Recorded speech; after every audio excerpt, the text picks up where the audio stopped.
नमस्ते बच्चों। सबसे ज़्यादा प्रयोग किए जाने वाला प्रकाश का स्रोत बल्ब है। तो आज हम जानेंगे किस प्रकार एक सेल द्वारा हम बल्ब को जला सकते हैं। जैसे बस पेट्रोल पंप से पेट्रोल भरवाती है, इसका मतलब पेट्रोल पंप इसे एनर्जी सप्लाई करता है। उसी प्रकार सेल बल्ब को एनर्जी सप्लाई करता है या एनर्जी देता है। जैसा कि हम जानते हैं, बल्ब को जलने के लिए इलेक्ट्रिक करंट की आवश्यकता होती है और इलेक्ट्रिक सेल के अंदर जमा केमिकल्स इलेक्ट्रिसिटी प्रोड्यूस करते हैं।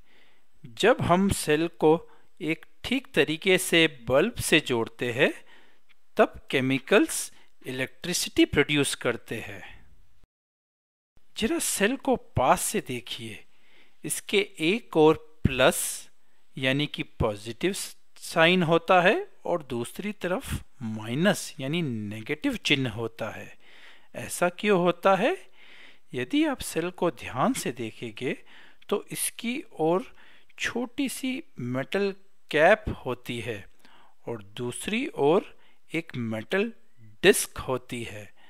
मेटल डिस्क सेल का नेगेटिव टर्मिनल होती है और metal cap positive terminal. Cell के पॉजिटिव और नेगेटिव टर्मिनल्स को आसानी से पहचानने के लिए एक और प्लस यानी पॉजिटिव और दूसरी ओर नेगेटिव चिन्ह बना होता है। सभी इलेक्ट्रिक सेल्स के दो टर्मिनल्स होते हैं, एक पॉजिटिव और एक नेगेटिव टर्मिनल।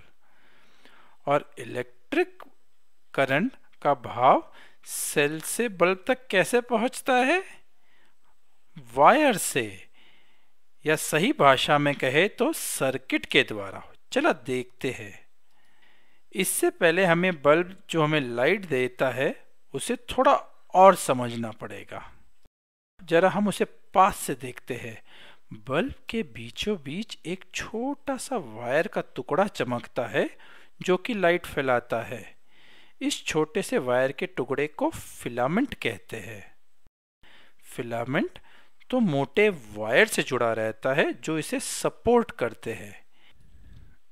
इस मोटे वायर में से बल्ब के नीचे स्थित मेटल केस जुड़ा रहता है। दूसरा वायर बेस के मध्य में मेटल केस से जुड़ा रहता है।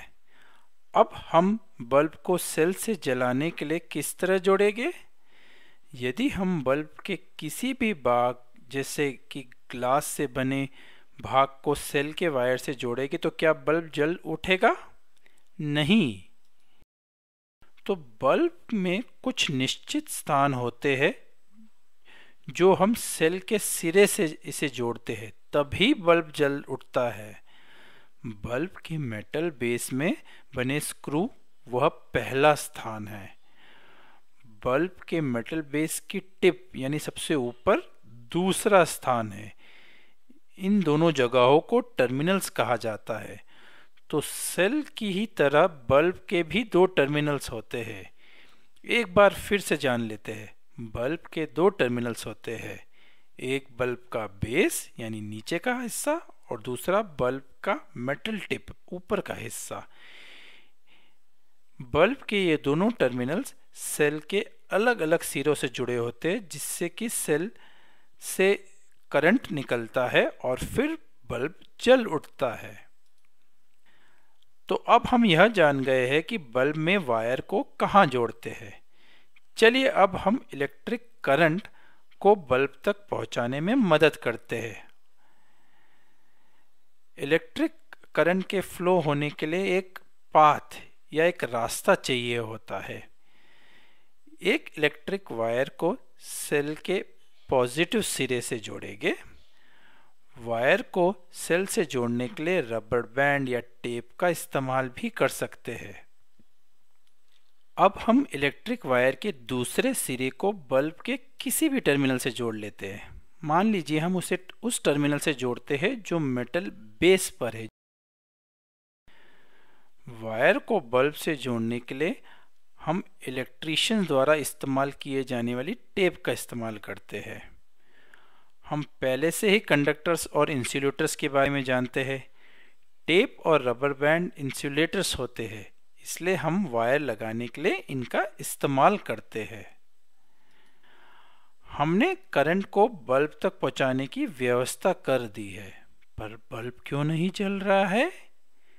क्योंकि सेल का दूसरा टर्मिनल बल्ब से नहीं जुड़ा है, इसलिए करंट वापस सेल तक नहीं आ रहा है और सर्किट कंप्लीट नहीं है। तो चलिए सेल के नेगेटिव टर्मिनल को बल्ब के दूसरे टर्मिनल से जोड़कर सेल तक करंट को वापस पहुंचाने के लिए एक पूरा पाथ बनाते हैं। इसके लिए बल्ब के दूसरे टर्मिनल या कहिए मेटल बेस की टिप से वायर को जोड़कर सेल के दूसरे सिरे यानी नेगेटिव टर्मिनल से जोड़ते हैं। देखिए अब बल्ब जल उठा है, या कहिए अब सर्किट कंप्लीट हो गया है। अच्छा, यदि अब हम बल्ब से सेल के कनेक्शन को उल्टा कर दे तो क्या होगा? वह टर्मिनल जो सेल के नेगेटिव टर्मिनल से जुड़ा था वह अब सेल के पॉजिटिव टर्मिनल से जुड़ेगा।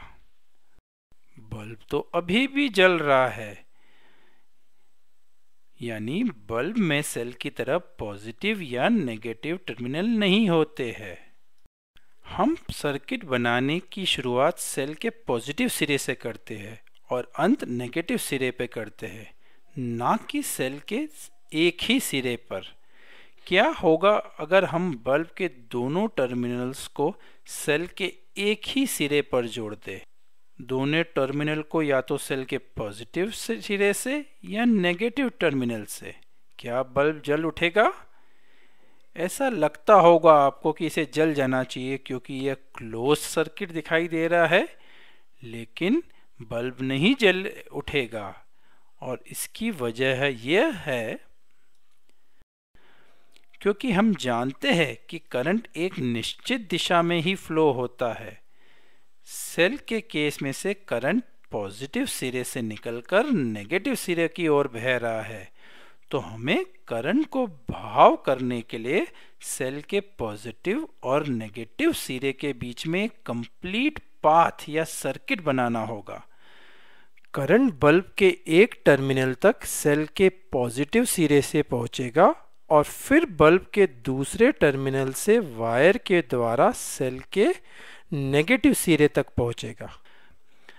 अब हम जान गए हैं इलेक्ट्रिसिटी के फ्लो होने के लिए एक कंप्लीट पाथ की जरूरत होती है, इसलिए सेल के दोनों टर्मिनल्स का जुड़ना जरूरी होता है। जब हमने बल्ब से सेल तक का वायर के जोड़ को पलट दिया था तब भी बल्ब जल रहा था। वह कैसे? यहां पर भी सेल में करंट पॉजिटिव सिरे से नेगेटिव सिरे की ओर बह रहा था। सेल के दोनों टर्मिनल्स बल्ब से जुड़कर करंट के बहाव के लिए कंप्लीट पाथ बना रहे थे और इसीलिए बल्ब जल रहा था। अब यदि वायर कहीं से कट जाए तो क्या होगा?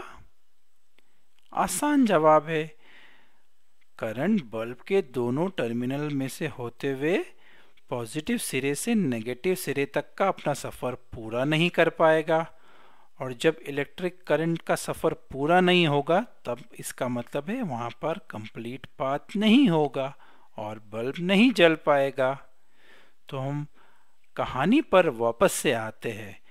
वहाँ पर आपने देखा था उन बच्चों ने केवल कुछ बल्ब को इस्तेमाल करके और एक पोर्टेबल बैटरी को यूज़ करके एक भयानक राक्षस बनाए थे, जिसके कारण अपहरणकर्ता डरकर भाग गए थे और उन्होंने साइंटिस्ट अंकल को छुड़ा लिया था। तो अब आप यह जान गए होंगे इलेक्ट्रिसिटी के एक स्रोत जैसे कि सेल की सहायता से बल्ब को कैसे जलाया जा सकता है।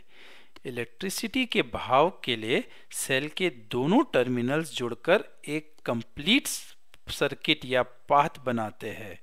इलेक्ट्रिक सेल के पॉजिटिव टर्मिनल से सेल के नेगेटिव टर्मिनल की ओर करंट बहता है, लेकिन हमेशा ध्यान रखना इलेक्ट्रिसिटी खतरनाक चीज है।